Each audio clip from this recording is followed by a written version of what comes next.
Let's do it live. Alright, we're here. Welcome everyone to Game State episode 5, I think, maybe?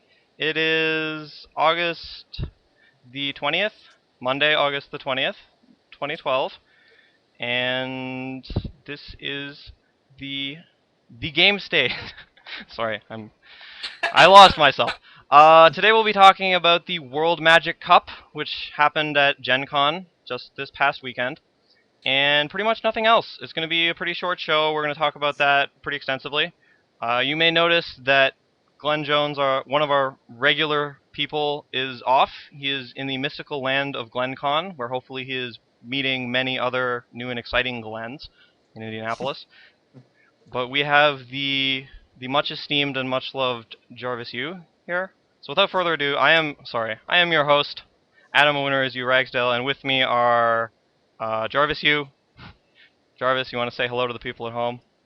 Sup, peeps? Cedric Phillips. Cedric looking a little pixelated, but, it happens. I'm here. It's stuck in my room, but I'm here, I promise. And Stephen Flavel. Stephen. Hey, everybody.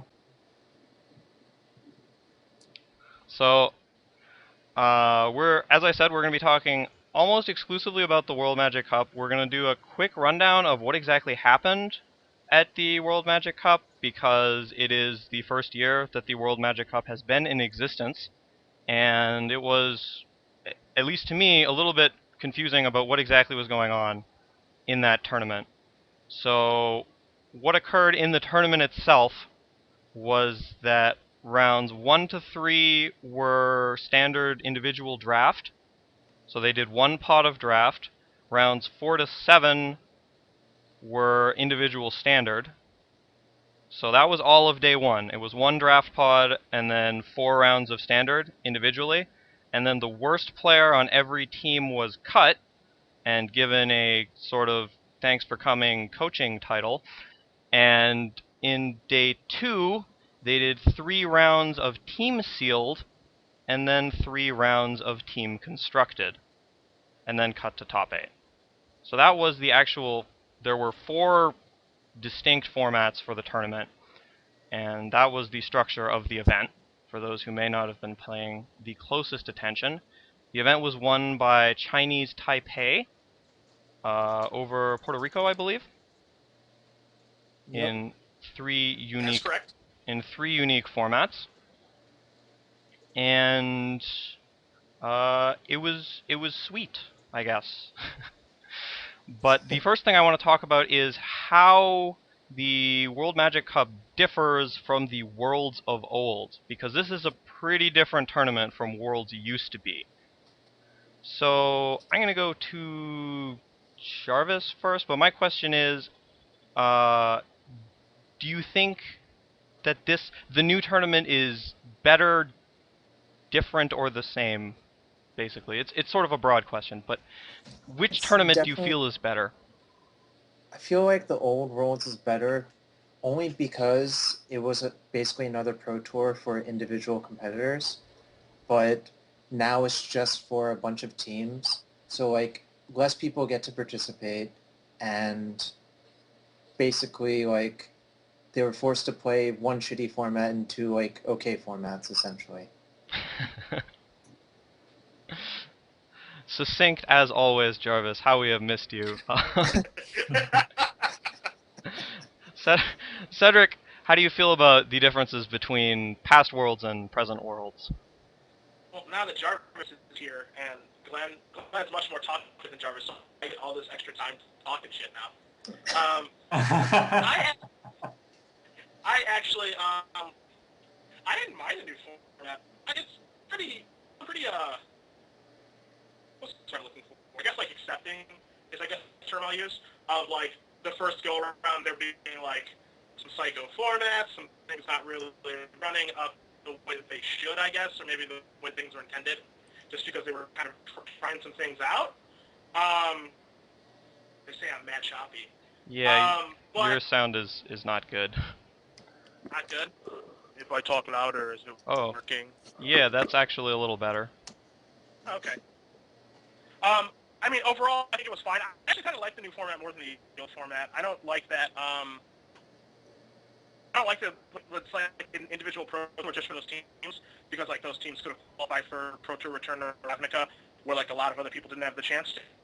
But I think it's kind of cool what they did this go around. I just don't feel like it was really made to be as important as it could have been. I feel like it was just like a tournament and not like this grand scale tournament that I think they wanted to make. That's my only real complaint. We can't really hear your complaint. Is our complaint? I think. Well, I sort of heard your complaint, but Yeah, I managed to hear a little bit better. I I managed to make out all the words. I believe the primary concern was that it wasn't sort of the tournament that it was marketed as, which is my primary issue as well. But yeah, your audio video quality is really bad, and I don't know what we can do about this. Perhaps Cedric should be the succinct one this episode. Well, Steven, why don't you? How about now? How about now? No, I think better or it's worse? like, are you downloading like an entire book or something right now? Sorry. I promise I'm not downloading any porn of any variety. I just switched All right. microphones. No. Yeah, that microphone did not help. Yeah. Well, Cedric, while you're screwing around with that, it puzzles me a little bit because I really like Worlds a lot, and I really like this New Worlds, which is what I'm going to call it because that's what I think it is. I really like New Worlds quite a lot too. I don't understand why Wizards is trying to distance themselves so much from Old Worlds or whatever they're doing. Maybe there's some like reason they need to do it. But I think that it is a cool tournament. It's great to see like the people from all different countries come, and that's unique amongst Magic tournaments to see the countries competing against one another. And that's awesome, and that's always been the thing that's most important to me about Worlds. So it's cool that they're trying to focus on that even a little bit more, and it, like, to me, all the same good things are there, and hopefully we'll continue to improve upon them.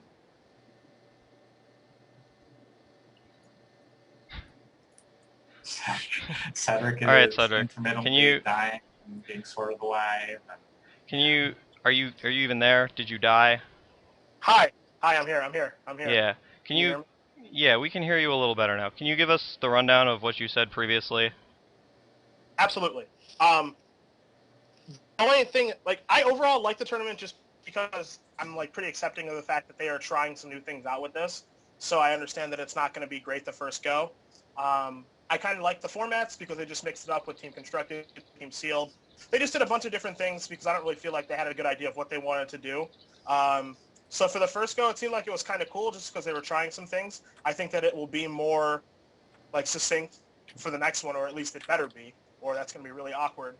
I don't think you really have I don't have a really good opinion of how I feel about the tournament itself because like I've never played in the previous format, being on one of the national teams, so I don't really know how to feel about this one either. But like I like what they did as far as like brought like a broad range of formats. You got to kick someone off the team, and then that person got the coach. Like I kind of like the ideas that they had, but I just don't know if they were executed to the best of their ability. Okay, that's fair enough. Uh, Sorry, go ahead, Steven. Well, I think everybody expects that as the tournament happens again and again and again, they're going to improve on that. So, Yeah. that's The way I'm coming at it is that I think the new tournament that they ran this past weekend is really sweet. I think it's interesting, and the way that it was implemented was neat, and they did a lot of neat things in it. I think that it's still very different from what Worlds used to be, because Worlds used to be the 5th Pro Tour, and it was this big, like, individual event that had a little bit of team stuff, like, sort of tacked onto it. But, like, people came to play in Worlds as an individual event and, like, be the individual world championship.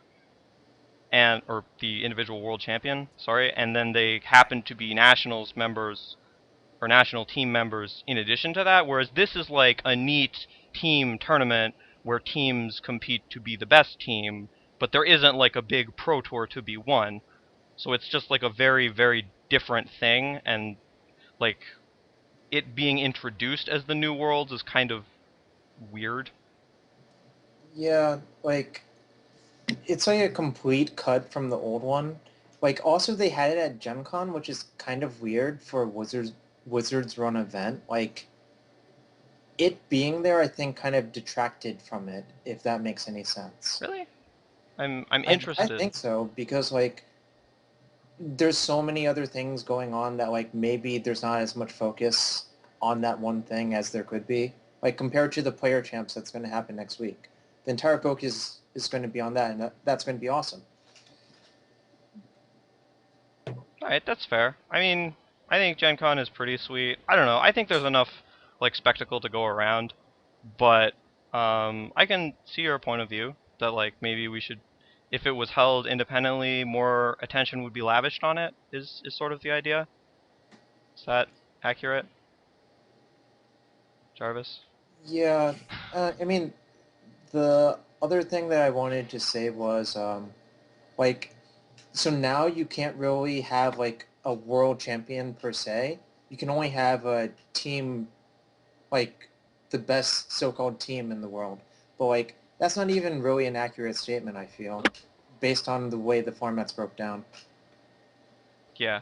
Well, I agree with that greater overall point. Like, the way that I feel the tournament was sold was that, like, this is just Worlds. Like, this is what Worlds was in the past, and, like, you will have a world champion, and then they will be the best magician. And that's very much not what this tournament was. Like, this was a Right. sort of independent team tournament, which, like, was very new, and there were a bunch of formats that people probably didn't test super heavily and didn't practice a ton, because they're very hard to practice and test.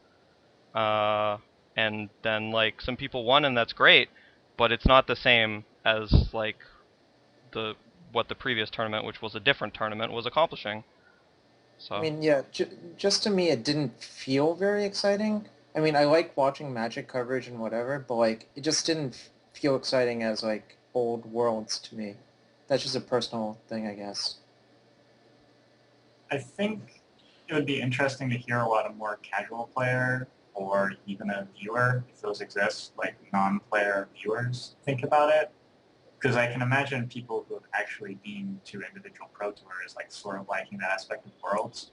But as someone who personally was never involved super heavily in the live tournament scene, but sure I play Magic a whole lot, Worlds was always interesting to me because of the team competition. I sort of felt cheated that was sort of in the background a little bit. I also hate tournaments and hate the idea of crowning a world champion off like a gigantic 2-day tournament. Oh, so you hate Yeah, that. that too. I hate it passionately. This is probably a function of you playing poker, though. Maybe. Do you want to hear how much I hate the World Championship of Poker? World Series of Poker. You probably Man. despise it. Absolutely despise it. So Just that's a why you didn't commentary. like individual worlds then. Like, Yeah, it's about the same. It's about So the same. do you think that they should just put like should they call these tournaments small sample size? Is that the sort of greater overarching opinion? Like, why do you It hate is. those It is concepts? one sample. I don't know if you can. I mean, it's a data point. It's not even a sample. It's Okay. it's yeah, That is like a random experiment, I think Steven is trying to point out. Like, it doesn't right, mean anything. if you want to crown the best Magic player in the world, like make Moto super serious and see who has the best win-loss ratio over a long time in some format or something like that. It's a much better metric for finding good Magic players than one tournament where a bunch of people play 60-40 matchups. There's other problems with that, though. Always. Always. There's always a problem with isn't it crowning better? the best Magic player in the world. Can you hear me? yeah, we can hear Yeah. you. Go ahead, Seth. Okay, cool. Isn't it better, like Steven, I think what you want to be, and you can correct me if I'm wrong, like, I think what you want to be for a world champion is basically what the player of the year is. Like, you have your season Yeah, I think of player of the year is tournaments, 80%. and then whoever has the most points is the world champion or player of the year. Yeah, I think the Player of the Year is like a much better way of pointing to someone who's exceptional in Magic. It's still obviously not showing you the highest skill player because there's a huge part about participation. Not everybody is participating in every tournament. But I think it's a better way to do it for sure. Sure. Yeah. I mean, you can only control so many variables, right? Like, because like, I know your thing of like wanting to play online like isn't the same because I think Magic is meant to be played as like a real life game, and I think that online play versus real life play are two completely different things, both in Magic and for you like in poker. Yeah, so that's true. like just having it all be online doesn't really. I don't think that's like a good like factor for determining That something. crowns the best Magic online player, essentially. Yeah, exactly. Yeah. Yeah, I have a couple points. The one super quick that came up in the chat was going back to Jarvis's like holding it at Gen Con point. It was brought up that one of the things holding it at Gen Con does is it takes away from the coverage of other events that also happen at Gen Con, which would be mostly other Magic events, obviously, which would be mostly the Type 1 and Legacy Championships, I believe. And that's definitely a thing that occurs. I know that they hold those annually at Gen Con, and if people wanted to see coverage of that, holding another large Magic tournament there is going to significantly detract from that. But the other follow-up point on your like large sample size, sort of greater overall best Magic player thing, is I was reading independently of that in other sports, a sports piece from Joe Posnanski, I believe, Oh, ab- no way. Not about Joe. what playoffs are and what sports fans actually want to see. And I mean, it's like Worlds may not determine who the best Magic player in the world is, but I don't know if it's meant to determine that. Like, yeah, sure, maybe they're selling it like that, but like the greater overall point was that in the very old system of Major League Baseball, teams played 162 games or 150 games or whatever if you go super far back, and then after they played all of those games, the two teams with the best record would be crowned division championship or division champions in each division and play for the World Series, and that was like an extremely reliable system to determine who the best teams were, was to have them play 162 games, and the teams that won the most would be the best. And like, yeah, if you do that in Magic, you can probably find out who the best Magic players are, but Worlds isn't necessarily a tournament that's supposed to determine who the best Magic player is. And I don't think that it's necessarily fair to say that every viewer just wants to know who all the best Magic players are. Like, maybe they want to see a tournament, and they want to know who the best person was that weekend. Or like, who had enough when they put it all together. And I think that's a totally reasonable way to approach it as well. So I definitely agree with that, and I don't think that the way they set up the tournament does a great job of creating that spectacle where you're getting to see like super great teams playing and it's tense and like that's the playoffs. Like you have these matchups and you play 7 games and whichever team advances and the other team goes home and like start again next year, sorry, and you're starting from the best teams in the league over like 150 games. Whereas this was like there were a couple of pools and then like we got a bunch of teams and we don't even actually get to see all of the games anyway, so it's not super relevant that it's sort of an extended match, which it almost even wasn't. It was, yeah, I'm pretty mad on it as far as the tournament aspect goes. Well, I think it just goes back to, I mean, this is something that we've talked about when we've had our coverage discussions over the past couple weeks too.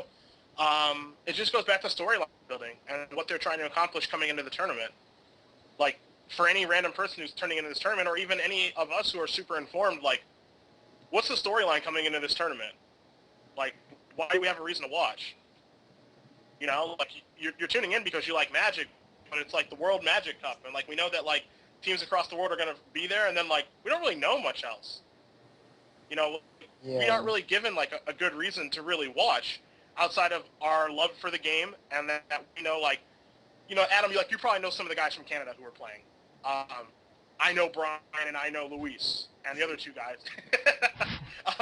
So like we are tuning in because like we know some of those people. But like other than that, like is there a reason that we're like tuning into these things or watching besides like we might know a couple of people and because we like Magic? Like not really. And like I think that that's just an overall problem that we have with coverage as a whole. Not to like derail the conversation, but like I just think that like we weren't given like enough information for a reason to be like, holy crap, the World Magic Cup is on. We got to go turn this on, like because like here's what's going on. Here is like these teams and these players, and like it's not the best players from every country. Like we know that.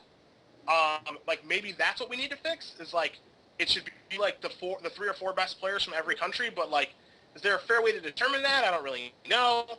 Like I feel like there's just like a lot of holes in the system.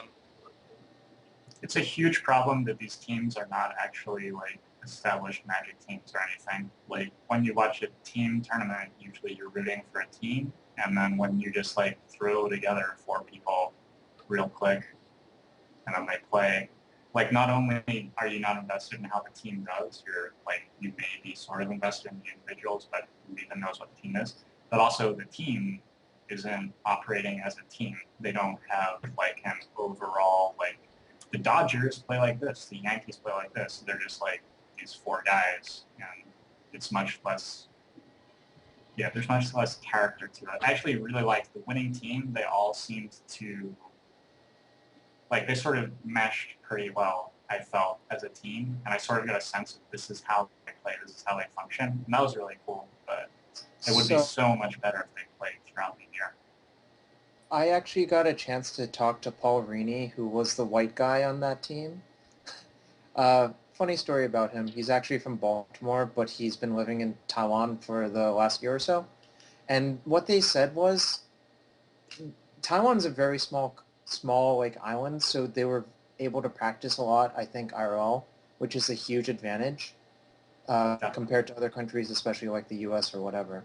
So, and also like, I think it's kind of interesting that Rini would basically be able to understand anyone who was talking English, but not necessarily people would be able to understand what they were saying in Taiwanese, which is kind of like an informational advantage that... Yeah, that's always going to happen, right? Yeah, the scout. Yeah, essentially. I like it. Man, Also, I I don't want to cut you off real quick, Adam. I apologize. No, that's fine. Your thing about it being a Gen Con and like them not being able to cover other tournaments, is that like that big of a deal? Like I know that people wanted to watch Vintage Finals, I think, and I know that like they were going to cover them and then had to cut it last minute. Like, how many people really knew that Vintage Finals was going to take place at that tournament? I People don't play know. Vintage? Is I that... love Vintage. There's literally no format of Magic Oh, I would no. rather play than Vintage. Okay, so we you need to do that. Let's not... It's really fun. Alright. It's so much no. fun. It's very degenerate and boring as shit. I mean, I agree with Like, 50% of what you said. Mhm. It's like very interesting, right? Because like the tournament, like sort of like the World Magic Cup, like you could say it overshadowed it, but at the same time, it's like it wasn't marketed like that was really like a thing that was happening. Like unless you like follow the Vintage crowd, you don't really know that like tournament is happening. So I feel like it like overshadowed it for like the Vintage community, so, like to a degree, and then like not like really like much. Like I'm sure that's why they were like fine with like. Because they were just like, I mean, whatever, like, it's Vintage, who cares? Which, like, isn't, I don't agree that that's the right approach, but, like, even if they said they were going to cover it, like, I think that the World Magic Cup probably would have overshadowed it anyway. So it seems like it kind of lose-lose, but, like, you guys may disagree. I don't know. I think that just the fact that people are unhappy that it was overshadowed is evidence that there are clearly some people who are unhappy about it. There's at least one. Yeah, I mean there are some dudes. I don't know. I can't really tell you. Like I don't know all of the audience in the world. Like I don't know what the greater number of people want about even things that are really common. So I really don't know about things that like are sort of niche formats. Yeah. It'd be interesting Okay, to see like more it's just mark. it's like pretty blankety. I think that if all the Magic teams had gotten team houses and moved to Korea, they would totally have more team synergy. That's what I think about those things you guys said. StarCraft style. Yeah, well, and some other things have been. If you want to be a big esports baller, you have to move to Korea. That's just how it rolls. In like That's 100% true. any online game, maybe not fighting games, but I feel like we should talk a little bit. Sorry, I could talk like forever, and I think this is a pretty good episode for us to get derailed about on like theoreticals. But I feel like we should touch on the actual Magic that happened. Before we get into like exact deck lists and we start talking about Zomboars, which we'll probably talk about for a while. I just want to touch on block and like the fact that block existed. I don't think there's really anything to talk about in regards to block, which I think is what so many people hated about it. But like everyone is basically playing the same deck in block constructed because like that's how block constructed shakes out a lot of the time, and it's like really boring to watch and nothing really happens. So there were a lot of, as I understand it, sort of complaints about block constructed being a part of the team constructed format in general, and maybe it could have been like standard modern legacy or something like that. And I agree. I mean, I did not enjoy watching block and would have much rather watched any other thing. I believe my exact comment was I would rather watch them team Rochester the Dark. So That's. Oh jeez. Team Rochester is fascinating, man. yeah, I love Team Rochester. But anyway, how do you guys feel about block constructed? Do you think it was a good thing it was there? Do you think it should go? What do you think the alternatives are? Said, we're going to go to you first because now we can hear you and it's wonderful. I love that you can hear me. Hear me loud and clear. It was awful. It was awful. Yeah, we were sad. Yeah, like block is like this interesting format, right? Where like when the block pro tour happens, there's like a couple different decks, and then like you have like your block GP or whatever, and there's like a couple different decks, but it really starts to like get focused. And then when you go to the block tournament at Gen Con, which I've been to Gen Con like 3 years in a row. I didn't go this year, of course, but that it's just like all the best people all playing the same deck, and then there's like the other people like in the tournament who are just like playing like their Brew or like some outdated deck. And then it's just like, oh, great, mirror. And then, like, you can't trump anyone in the mirror because, like, everyone has all the same mirror tech. So then it's just terrible, which is, like, what happened in this tournament. Yeah. Every person was just playing Jund or whatever, and it was just like, that deck isn't fun to watch anyway. So it doesn't help that, like, it's the best deck either. Yeah. And I obviously don't work at R&D or anything like that, but it just seems like to me, and I've either played or tested for the last, like, block PT for the last, I don't know, 4 years, and it's just been bad every format.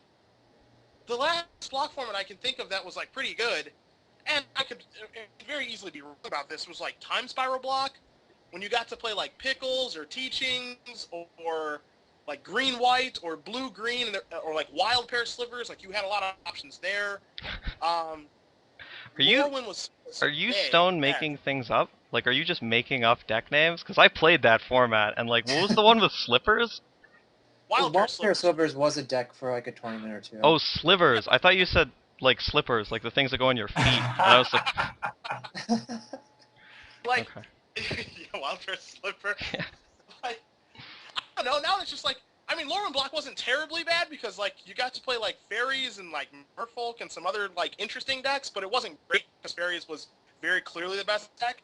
But, like, now, like, it's the block formats just seem bad, and I don't know if they're designing those formats, like, and just, like, ignoring block, and then they just, like, have a block PT, and they're like, whatever happens, happens. If there's a powerful card, we'll just ban it like Lingering Souls. Like, I don't know how they're designing these things, but the way these formats are shaking out, like, it's all mirrors of the best deck, and then it's just, like, mind-numbingly boring when, like, they play against each other. So I thought that if they were going to have 3 formats of team constructed, I guess they go like standard, modern. See, like, you think about it, and there's not really much of an alternative, right? Because legacy cards are hard to get for countries that aren't huge. like Europe and U.S. or and Canada, like they don't really have a problem getting them. But like, do you see Puerto Rico being able to get like, I don't know, a rug deck? Like, that might be pretty hard for them to do. I would Yes. just give them. I think they I probably would just could. just give them the cards if they can't do it. It's like the world of man. You can give them a deck. That has like, never been Wizards' policy, I think. Well, screw Wizards. This is like the big like world. All the countries are coming together. Like give them cards to play with if they seriously it sets cannot bring the decks they precedent. want. I Okay. think it sets well, a back. I don't think what Cedric's saying is true. I think that they can get the cards, but if they seriously can't, if you like seriously have teams showing up without the cards they need to your World Championship of Magic, like I think you need to address that issue by giving them the cards immediately. Well, I'm just saying that maybe that's why they didn't choose Legacy as a format, because I think like the barrier to entry, like, and obviously I don't know like you know the countries and stuff like that and like what their card economy is like, but I think it's like a I think it could realistically be a real problem where like they can't get the cards for these like for this deck, and it's like not feasible for them to be able to do that. Like I'm not saying it's 100% like a reality, but I wouldn't be surprised if that's the case. Like I know we're gonna have our discussion about like why do so many people play zombies, and it's like my initial thought is like zombies is cheap as hell, and it's like pretty good. So like this is just what they got to play. Yeah, I don't know. I don't really buy it. Like I don't believe that you can be a country small enough that you can't build one deck for a format. Like I just Vatican City. there Vatican like City has all the money. are there stores where they run FNMs where they can't build one deck? Like how small is your country?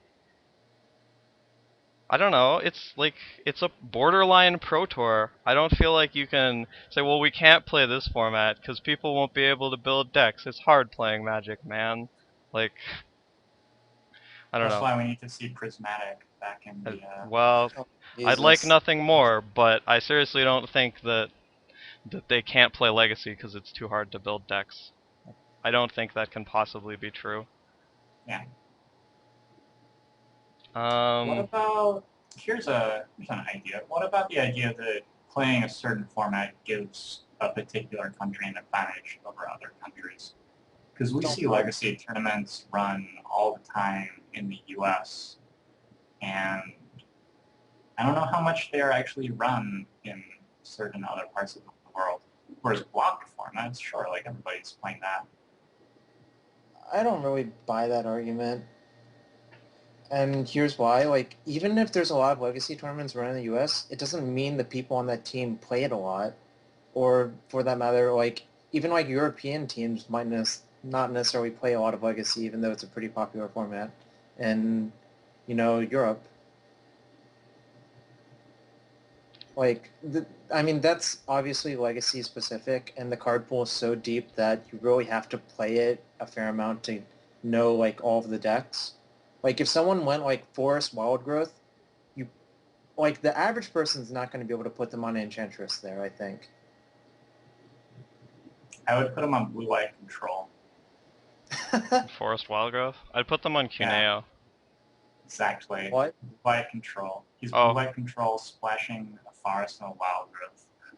Well, I said I'd put them on Cuneo because he top-8'd the MOCS this weekend with Enchantress because, like, Exactly. who even Yeah, knows? we'll talk about But- that later. I think it was pretty amusing, though. I don't know if we'll talk about it, but it was somewhat amusing. And I'd It's really, amusing, right? really rather not. But anyway, I think we all agree that Block was like really boring to watch, and I think Cedric summed it up rather well. It was interesting because Cedric got here a little bit late, but we were actually talking about this before Cedric got here, and we came to the exact same conclusion. Like I was asking when the best good block constructed format was, and we independently came to the conclusion that it was Time Spiral. I came up with Champions before Time Spiral. Like I think Champions was a fairly reasonable block constructed format, but like it has been quite a while since block has been an actual interesting format to play and watch. And yeah, if you're going to have a tournament which you promote heavily and try and get people to watch, having a format which is like watching paint dry in it is kind of gross. And maybe we should look into that. But let's move on from the horrible like 3 to 4 color rock mirrors of Block Constructed to the wonders of Standard, where Zombors are everywhere. So basically it seemed like sort of 60 to 70% of teams were playing Delver. Maybe that's an overstatement. Maybe it was like 40 to 50. But a lot of people were playing Delver, and almost everyone who wasn't playing Delver was playing Zombies, it seemed like. Which is a lot more zombies than I know I personally was expecting. So my first question is, why so many zombies? Like, why were zombies everywhere? And I think we'll see a range of opinions about this. Jarvis, I know you had some zombie things to say. Jarvis, why were there so many zombies? So I did look at some of the deck lists, and the way that those lists are constructed, I think is pretty solid. Like most of them were red-black, if I remember correctly, and there might have been like one or two black-blue like in the coverage, but like the red-black build, I think is a lot harder for Delver to deal with because they have a bunch of burn in their deck, and like I guess it's basically just the burn that's hard to deal with, like, at some point. Because, like, 5 to the face hole when you have to tap out versus, like, a zombie deck is hard to beat. I'm kind of surprised no one played Bloodthrone Vampire. I think that card is actually awesome. But, like, the Taiwanese team had Sign and Blood in their deck, which makes a lot of sense because it's better at grinding people out.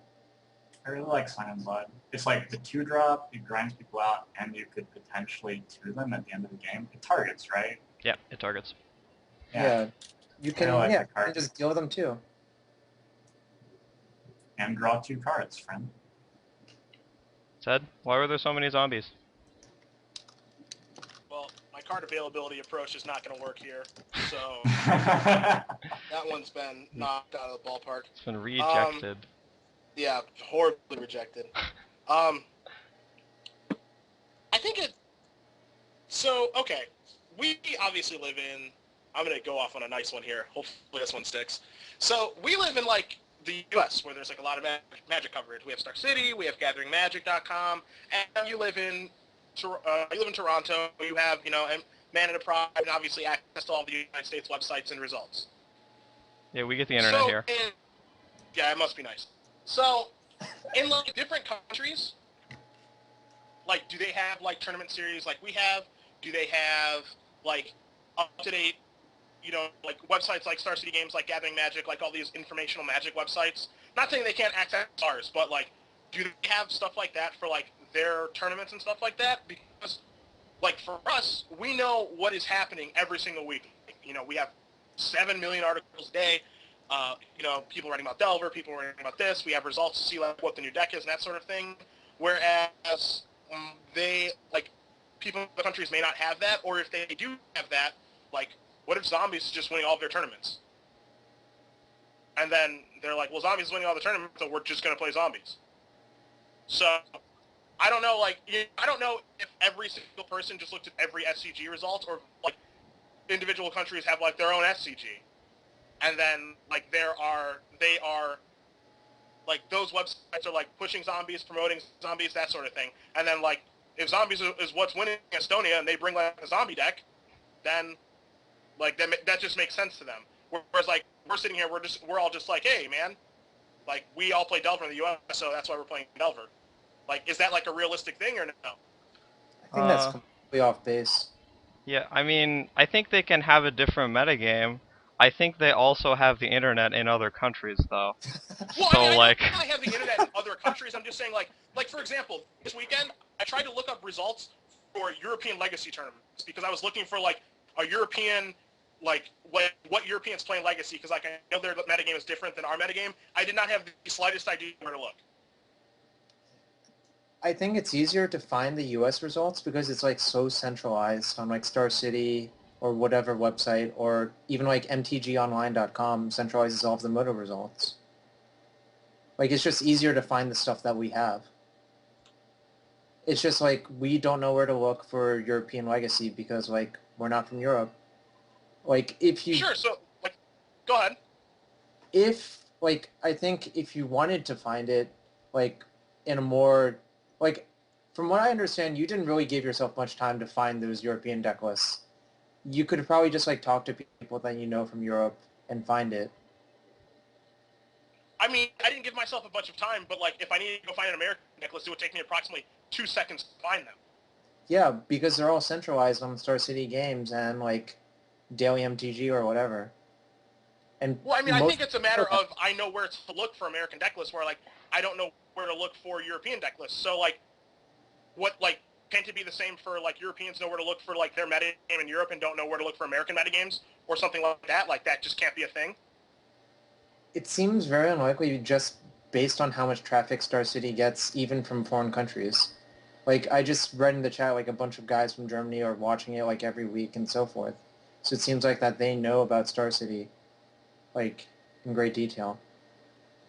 Okay, and like I'm not saying like that they can't know about Star City and they don't have the internet. Like I'm not saying that that's a thing because obviously like every country has the internet and that sort of thing. I'm just saying like maybe like fucking Germany has like their own website where like there are just German results, like German PTQ results, and like they like care more about those results and that's why they're playing zombies. It's because like their local PTQ scene, people are playing zombies there, and so that's what they brought to the tournament. I guess, yeah, that's certainly possible, but I mean, it's hard to tell how much weight people put on like certain results. Like, it's actually just not possible to figure out who values what results at like what level.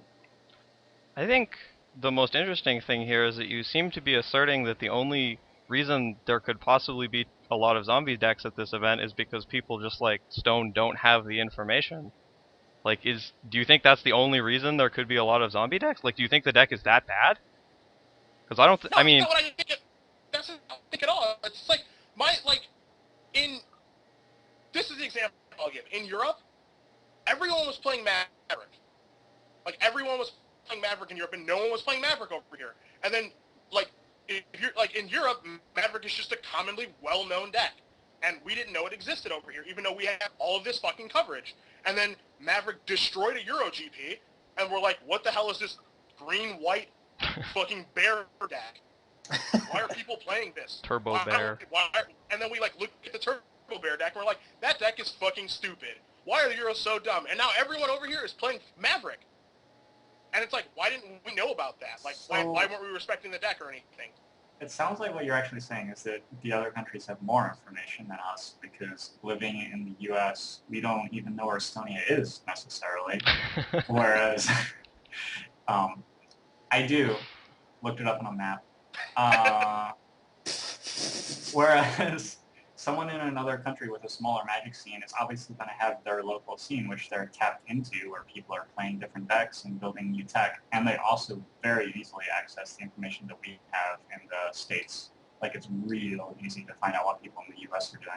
So they just have, like, the U.S. information plus one, because they have their own scene to draw on, and maybe Zombies is doing really well there, and they see that Delver's doing really well here, so they build black-red zombies and put Burn in it because that's the way to beat Delver, and you have like a fairly successful deck in the tournament. Well, my yes, like I'm not trying to be ignorant and say like that like people in Europe don't have the internet.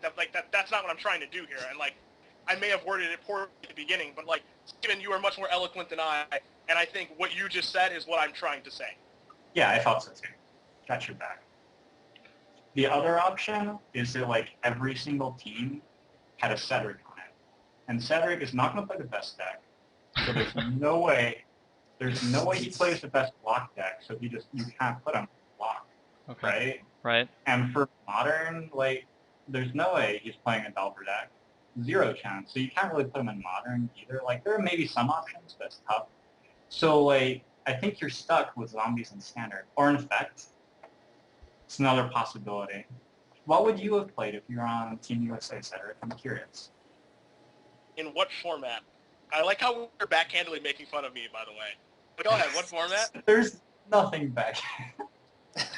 No. That's I very forward. love that you will not play Delver in any format, and like every single format is either like their best deck or you have to play Delver. Like, I was just trying to imagine where I would go with a player like that on my team. Because another thing you have to consider is there's like there are 4 players on the team, right? And you don't know which are actually getting through. So presumably you have these 4 players and they're all like training on different decks depending on who gets through. And there's got to be like someone there who is not super keen to play a Delver Mirror or anything like that. And if you want to find like a slightly simpler deck to play, maybe you just stick them in block. Zombie seems like a pretty good choice in standard too. Yeah, I mean, I don't know what I would play, obviously. Like, I think there's a lot that goes into it. Like, you know, I do what I do. I'm not going to make this about me because, like, you won't know about me and fucking watch my stream or whatever. But, like, I just, you know, there's a lot that goes into deciding the decks. I think that is just, like, one approach for why there would be so many zombies. I don't think that zombies is a bad deck. I think it's a perfectly reasonable deck, especially if the format is full of Delver. But, like, I thought that maybe that could be a potential reason is, like, because their metagames are what they are. And, like, maybe they, you know, they have their influences where we have our influences. That's all. Agreed. I mean, my first gut instinct when I saw a whole bunch of zombies decks was that maybe the reason people are going there is that zombies is, if you have any experience in the zombies versus Delver matchup, and obviously Delver is projected to be the most popular deck at this tournament because it has been the most popular deck at every tournament since Delver has been released. Zombies is very good against Delver in game 1, and then it falls off significantly in games 2 and 3 when they sideboard in cards that are absurd against you that you can never beat. But if you think that people aren't going to bring a sideboard for you, suddenly your deck is just very good against Delver, full stop. So if the thought was, well, people aren't expecting zombies, and then zombies are going to eat their face, that seems reasonable to me. The other thing I want to mention really quick is that it's not so much remarkable that there were a lot of people playing decks that aren't Delver, because that always happens at every tournament. But the remarkable thing here is that a lot of people were playing decks that aren't Delver, and almost all of them were playing zombies. And that is different. Like, normally you see a little bit of Pod, you get some Infect guys, you get some Zombies guys, you get guys who are playing Esper, you get guys who are playing whatever, but here it was like Delver, and almost everything that wasn't Delver was zombies. And that is a little bit different. I think part of that might be like, so you have this 3-on-3 format, and like you expect people to like know a lot about standard in that spot, like so maybe Delver's overrepresented in the team section because like people perceive it to have like the most flexible plan in like all of the matchups, and then in reaction to that, people thinking like that, then people are like, all right, we'll pick zombies and try to tune it to beat Delver and its possible sideboard plans. When you have teams and you have to pick 3 decks to go amongst 4 players, like, you're never going to have one guy, he's like, well, I have this pet deck idea that I'd really like to swing out there. There's just like, no way. The other 3 guys are going to be like, no, we think this deck that, you know, we have can actually win. And we should play that instead.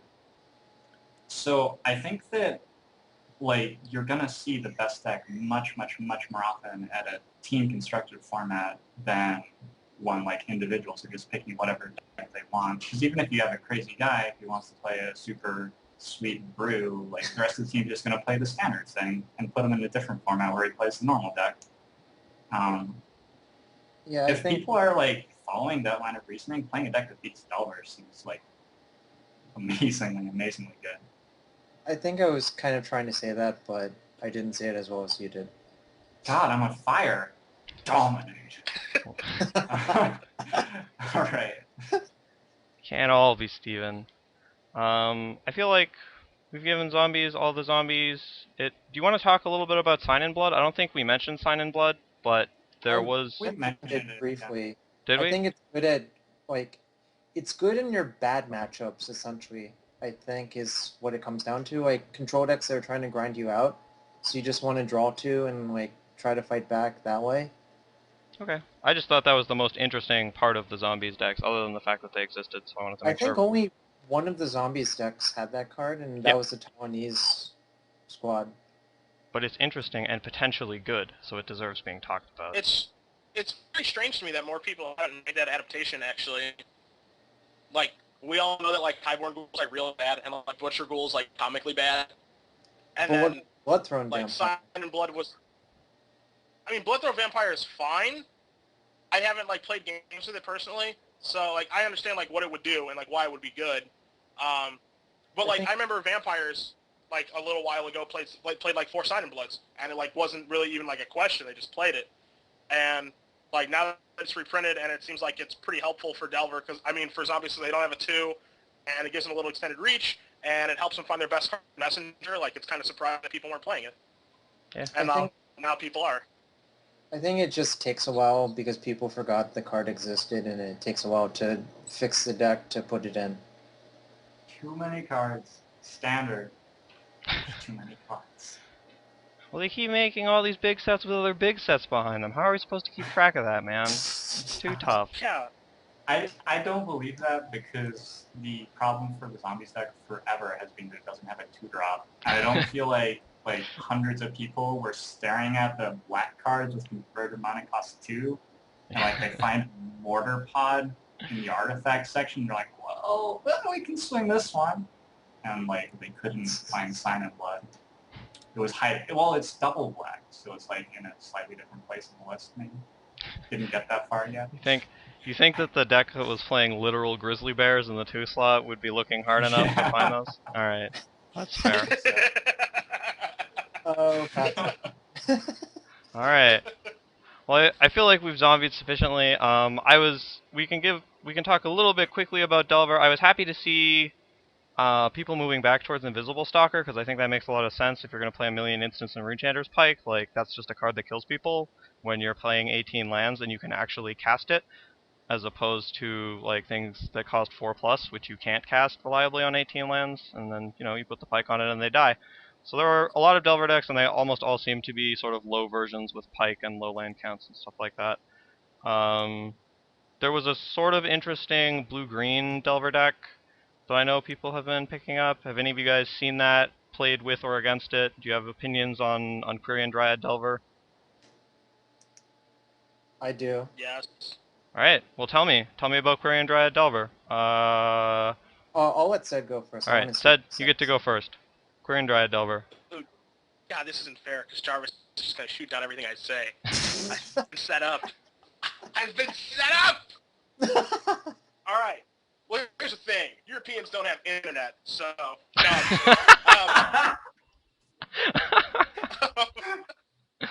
Ooh, that was good. So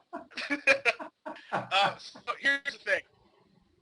I don't know. So I watched Lucas Xiao's deck tech, and everything he was doing and his explanations, they all made sense. So while I am probably not like the biggest proponent of this deck because like I don't really care for the green cards, even though I understand why they're there. I don't really like the mana base because it seems pretty ambitious. Like he sold me on that deck being a real deck after his deck tech. Now I personally think that blue-white Delver is like just the way you're supposed to play that deck. I'm obviously not a Delver aficionado, but I understand how the deck works and what it's trying to accomplish. But he sold me on blue-green being like an alternative and being a real deck. Like they seemed like they put like a lot of work into it, like making it so the mana was not atrocious and that they could actually cast their spells. And I'm okay with that. Like would I play the deck? Probably not. But if I played against someone who played against, if I played against someone who was playing blue-green Delver, I wouldn't be like, you moron. Like, why are you playing that deck? Like, if someone plays blue-red Delver against me, I'll probably make fun of them because that deck's not good. But blue-green, I was sold on it as being, a realistic deck that you could play now. Okay. I think you defended yourself fairly well there. I think you're not too open to being shot down. Jarvis, fire away. Find a way. Okay, why is Quirion Dryad good? Psychotog? Gosh, and Psychotog, right? Do either of these cards exist in this current format? I mean, the actual answer is that it's really big for 2 mana is the theory, I assume. Okay, so, Dryad is good versus some of your bad matchups, but not all of them. So that's basically what it comes down to. Quirion Dryad is good versus green decks, and it sucks versus everyone else. personally, I found that you can just beat green decks with blue-white Delver if you build your deck correctly. So I'm not a huge fan of blue-green. And also, like, Quirion Dryad is like the most embarrassing card to get Vapor Snagged. Yes, I understand you play Mental Misstep. No, you don't always have it in your hand when they try to Vapor Snag your Quirion Dryad. So, like, and also the mana is slightly awkward at times, but, like, I'm willing to believe that Lucas did enough work to try to make the mana work.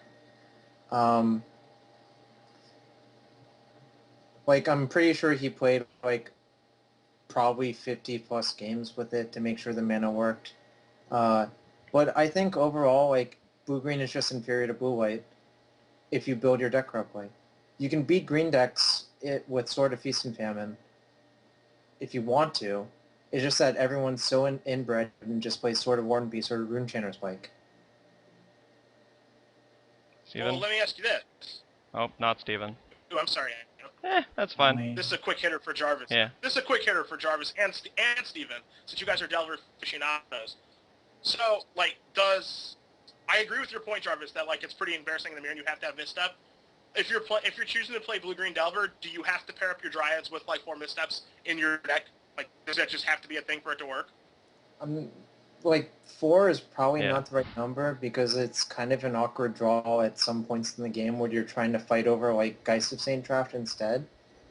But, like, you probably need at least 2, if not 3. Steven, do you have any thoughts on blue-green Delver? You seem like totally zoned out.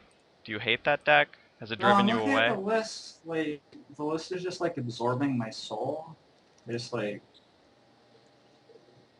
like somebody has taken a long, long time tuning this list, making it look very pretty and nice, looks great, and like somehow they forgot to play white in it.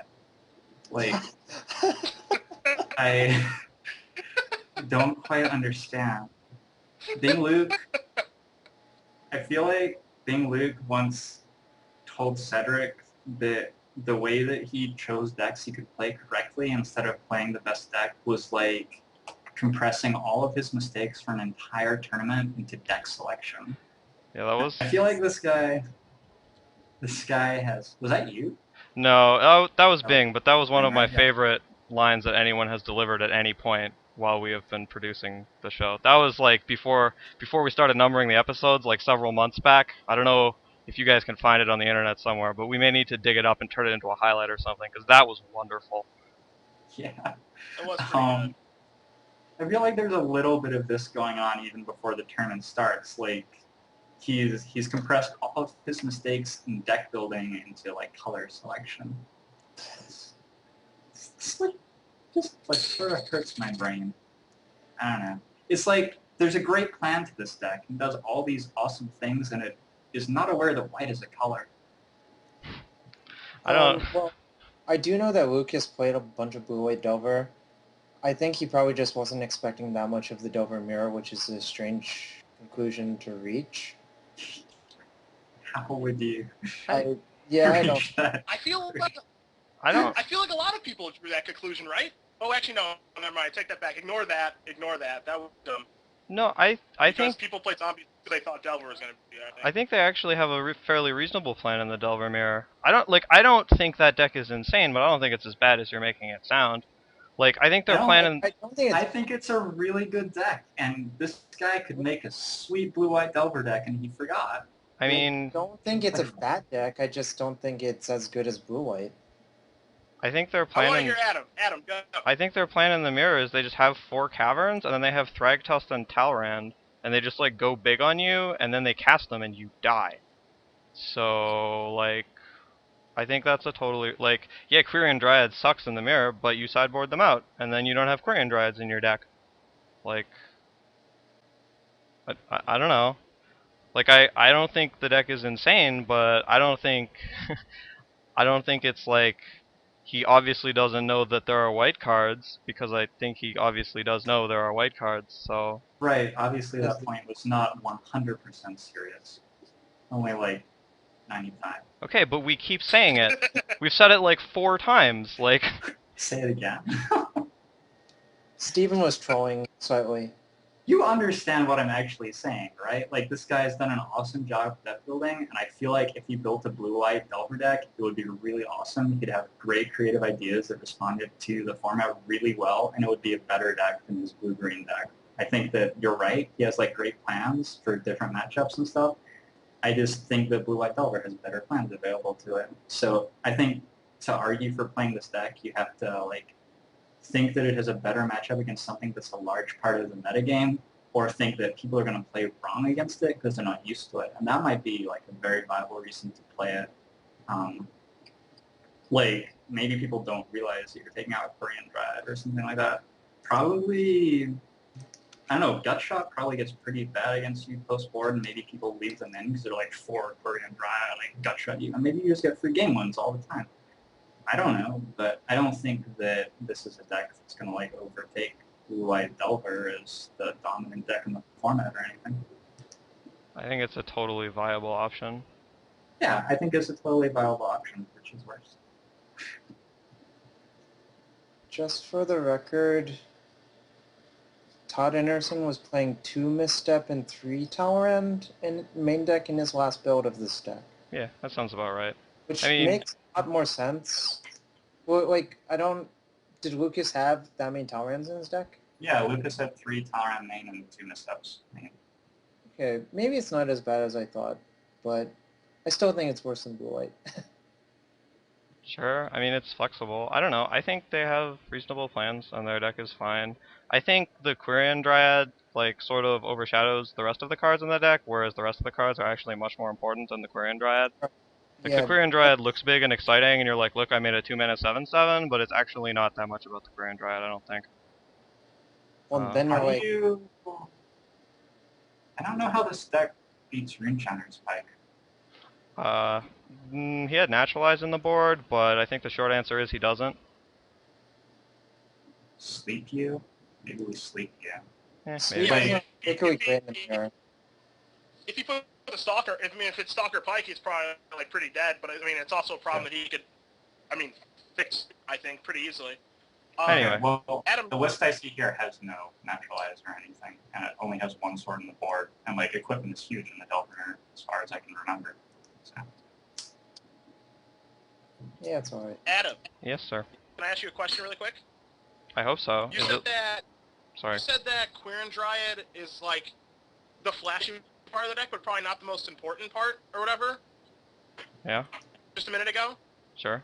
Is that like a good thing or a bad thing? I don't think it speaks to the construction of the deck, really. I don't think it's good or bad. I think it's just, like, how people perceive the deck versus how it actually plays out. Like, I think people will probably assume when looking at the deck and maybe seeing 3 or 4 games that it's good everywhere, like your goal is to grow a Dryad, and that's what your deck does. And it probably is what you do in some matchups, but not in all matchups. So... So I guess it has the potential for people to like not realize what's important. Like Yeah. some people are just gonna like overvalue Quirion Dryad as being like, holy shit, I gotta deal with this, and like that's not really true. Sure, sort of. I mean, like I said, I don't think Quirion Dryad is involved, really, in your mirror plan. Like, I think Quirion Dryad is really bad against decks that have a whole bunch of gut shots and a whole bunch of vapor snags. Because, I mean, yeah, you have mental misstep, but like Jarvis said, like, if you have 2 to 3 mental missteps and they have, like, 6 to 8 answers, you're just going to spend a lot of resources trying to build a Dryad that's not going to work a lot of the time. But if your plan is just to go big with caverns and, like, resolve 4 and 5 drops that they can't beat, like, that plan works very well and doesn't have anything to do with Quirion Dryads. But, I don't know. I want to get off Delver because we've talked about Delver a million times, and, like, there's blue-green and there's blue-white, and I think they're pretty close in power level.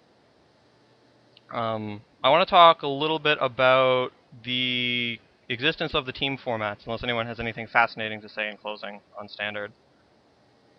Anyone? Anyone? Bueller? The dude who played, in fact, like destroyed the tournament from what I read. That's Yeah. it. I mean, Infect's a real thing. He switched on the bus ride over and then like crushed some people, and he was the only person playing it. That's it. That's all. Yeah, have to I say. think Infect is real.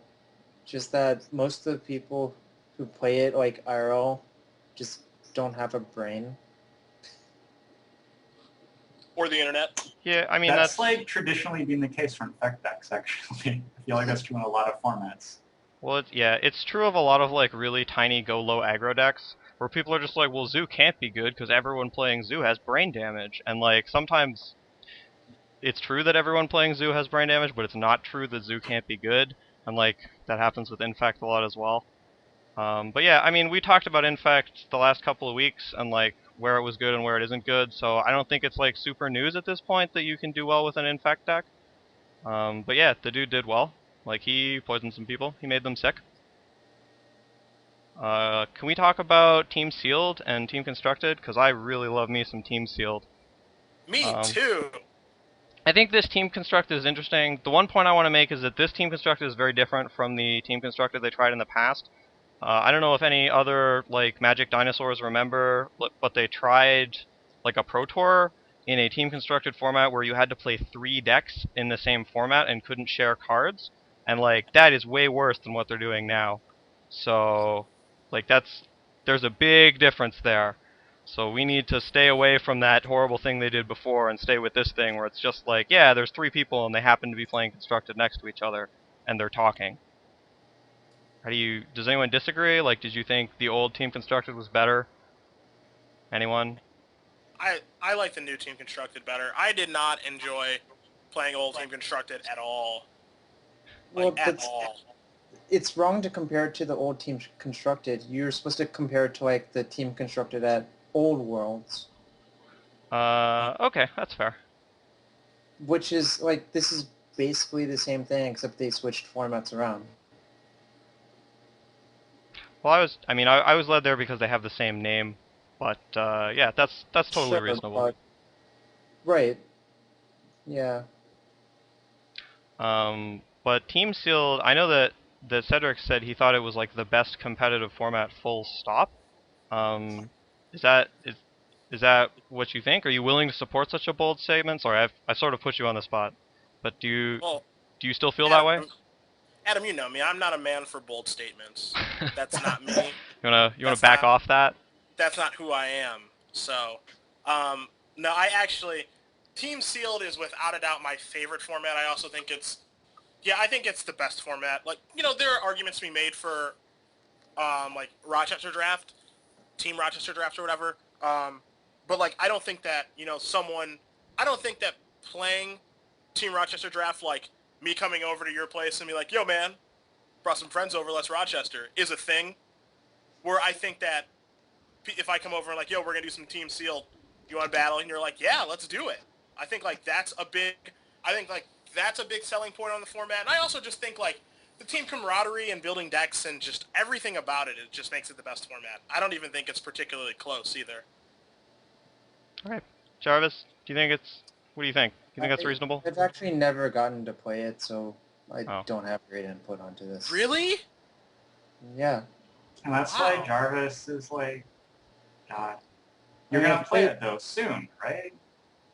Theoretically. I Theoretically? played Two-Headed Giant Sealed, and I decided the format now, so... And you guys don't know Played what in the fun is. PTQ finals in Two-Headed Giant Seals. Yeah, you should have won it. Probably should have.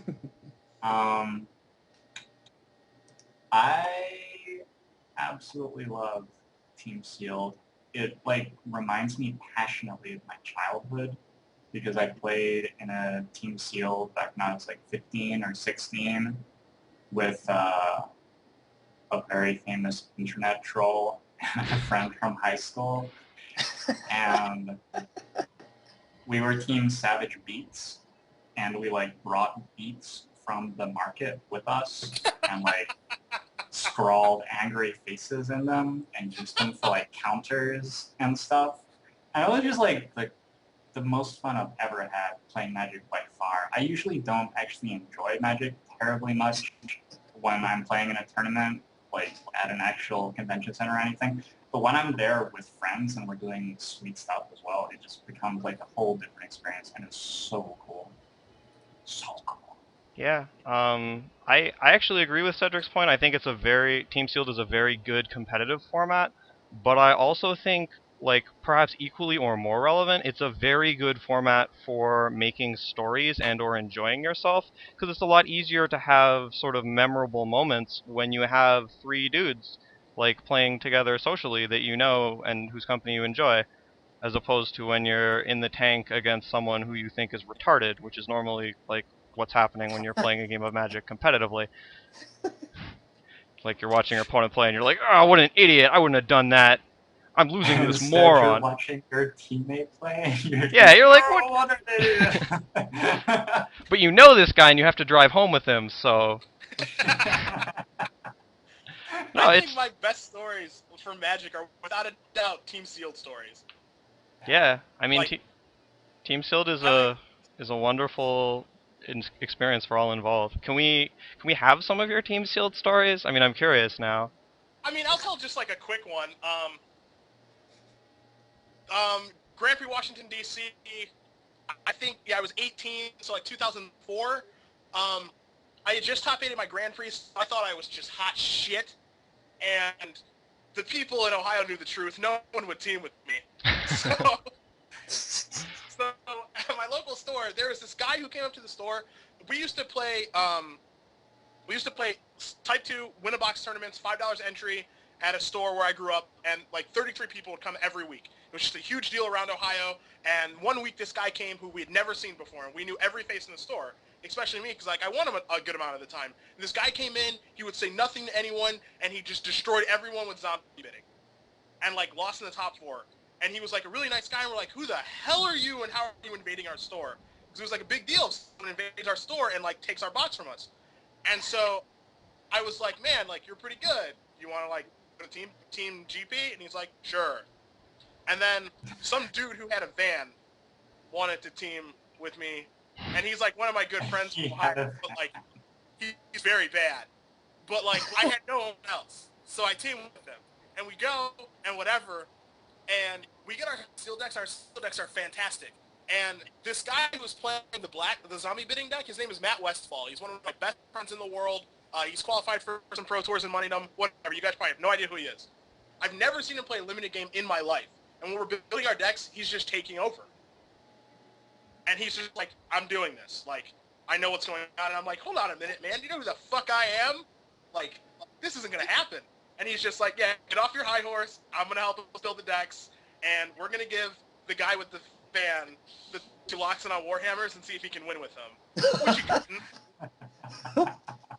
And so then it became me and Matt versus 3 people. And we won the first 6 rounds of me and Matt versus the guy with 2 Warhammers. Couldn't win a game. And then we didn't end up day 2. But, I mean, that's just awesome that, like, we went to this tournament, we drove 9 hours, and we're just like, how are we going to get the guy in the van to win the game? It's like, oh, we're going to give him the 2 best cards in our deck. He should be able to win once, maybe, and he never did. That's Team Seal. That's why Team Seal is awesome. Yeah, well, Team Sealed is interesting because, like, there are a couple distinct ways you can build your decks, because you have to build 3 decks. You can build, like, 2 really good decks, and then 1 deck is just a piece of garbage. Or you can build, like, 1 completely unbeatable deck, and then 1, like, okay deck, and then 1, like, not very good deck. Or you can build 3, like, kind of mediocre decks. Obviously, this depends on your pool quality, but there's a lot more... Like, the variance is a lot lower when you have that many cards, because you are going to have playable... Like, your colors are going to be deep enough that you can build deck shells for 3 people. Like, my favorite Team Sealed was the one in which one of my teammates convinced me that he would be able to get match wins with a 5-color Zubera deck in Champions Block Constructed. Like, the plan was you would play all the Zuberas, or Zebras as they were colloquially known, and then you would just Devouring X them, and then they would die. And it turns out they wouldn't die.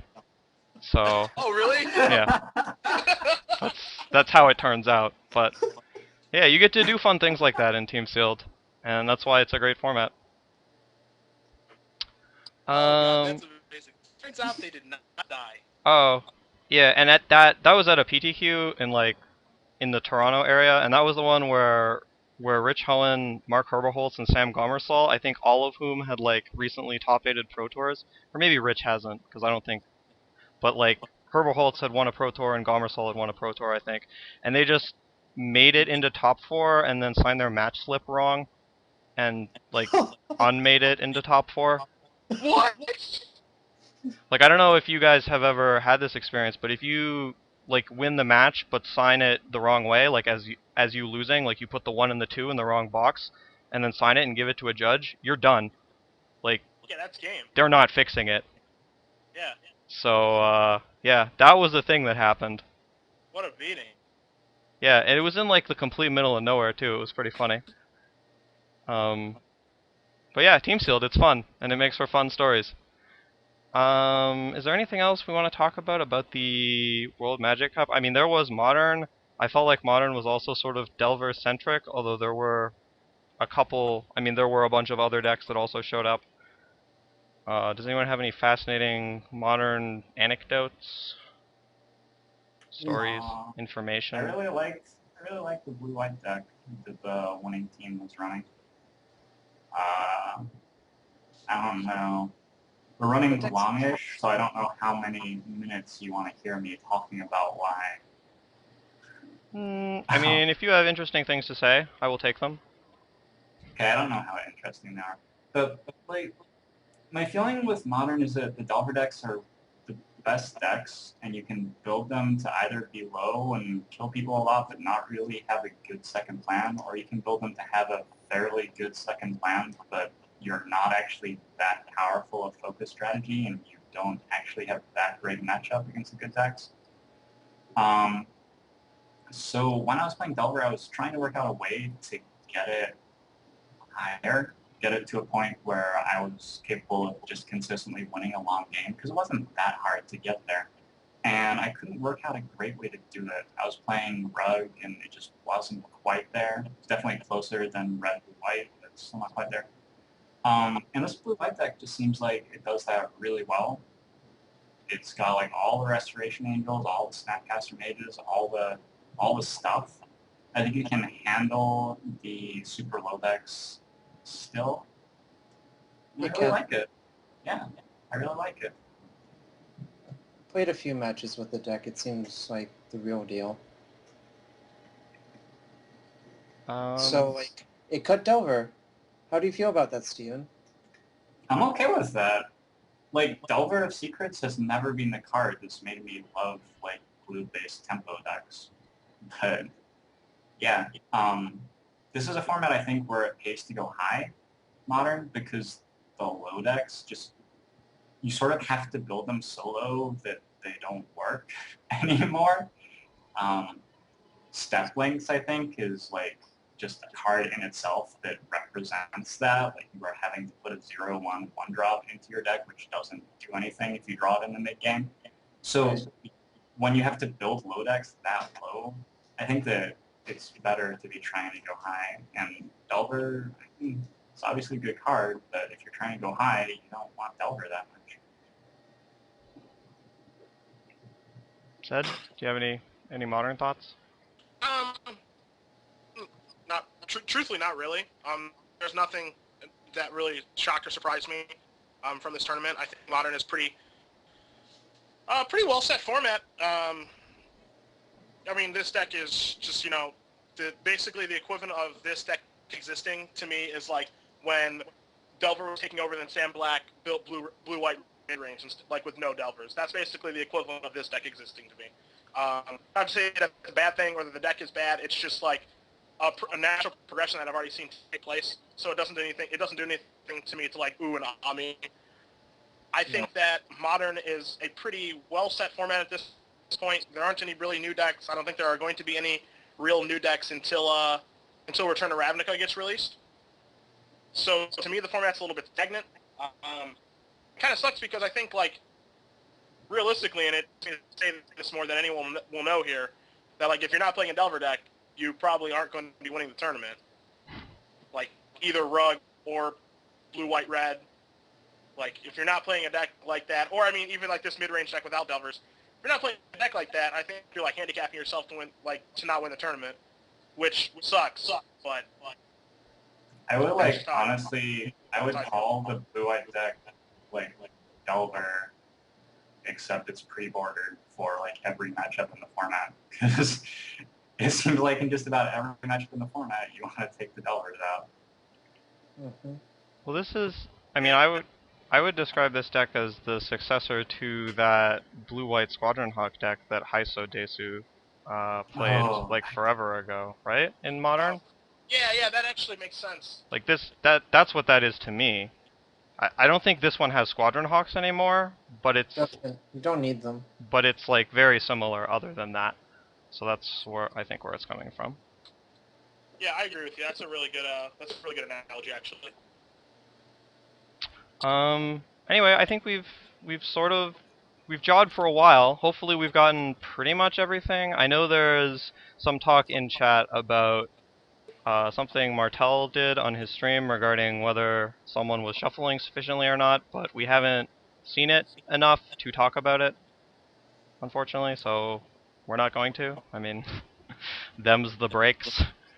Yeah, not until we are more informed about the situation. The only thing I wanted to hit on really quick before we cut it is I thought that coverage did a nice job of building storylines throughout the tournament. I think that, like, coming into the tournament, there wasn't much of a reason to watch, which, like, kind of sucked. And I think that's something that, like, is going to have to be fixed. But, like, throughout the tournament, like, I think that they did a nice job of, like, building storylines and giving you a reason to care about different teams or different players, that sort of thing. Like, I cared how Scotland did quite a bit because Stephen Murray is a friend of mine, and I wanted him to do well. So it was really nice to see him. It was really nice to see him and their team do well. But also just like the guys from Puerto Rico, they did a really nice job of building that storyline of just like they have like no good finishes in team competition, and it really meant a big deal for them to do well. And like I thought they did like a pretty nice job of that. So I mean, it's easy to critique a lot of things about coverage, but that's one of the things I thought that they did extremely, extremely well this weekend. Yeah, I don't want to touch off a huge discussion about narrative building, but I think you were right, and I was totally rooting for Scotland as well, all the time. Go Scotland, woo! Ah, Yeah, that's what I meant. Sorry, the keys are like right next to each other. sort of are. All right, so let's shut her down. I mean, we've been going for a good long while. We'll be back with a potentially longer episode next week, hopefully with the return of Glenn from seeing his brother Glenn's. You guys have any? You want to do final thoughts? We can do that. I will go first since I'm here. I'm sorry about Cedric's video quality. I mean, he's not here, but we wanted to be able to hear him, and we didn't seem to be able to hear him while watching his horribly pixelated face. But other than that, see you next week. We'll be longer and perhaps more structured. See you guys later. Jarvis, you get to go next. Well, Oh, we weren't actually buying? No. Well, I mean, we're gonna do got- each individual buy. well, hopefully you guys are gonna be at GP Worcester. I'm gonna be there. M13 Limited, woo! No sale. Next.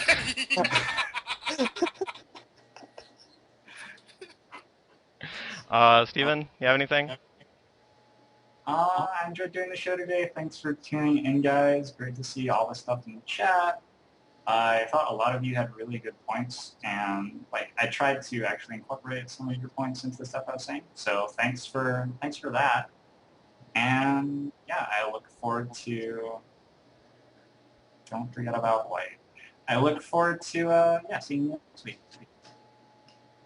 Ted, anything from your static image? Yes, for my smiling face and my pink tie. Sorry that my camera was not cooperative today, guys. I don't know. This never happens on my stream or anything, so I don't know why it happened here, but I do apologize for that. Shameless self-promotion, very quickly. Stream Tuesday, Wednesday, Thursday this week of M13 drafting, and Jarvis, you're not the only one who's going to be in Worcester, buddy. What? Yeah, buddy. I think. I just found a way to go. My dad is going to let me use his frequent flyer miles to get there, so I will be there. Ship it. Yes, sir. I will be there in tow with Stream Team shirts on. So, if you're going to GP Worcester, I'll be there. Feel free to say hi. I don't bite unless you want me to. And that's it. Love when you guys watch the show. This is the most people we've had in chat during a show. So, hope you guys had some fun in the chats. And we'll be here next week. Okay, see you guys later.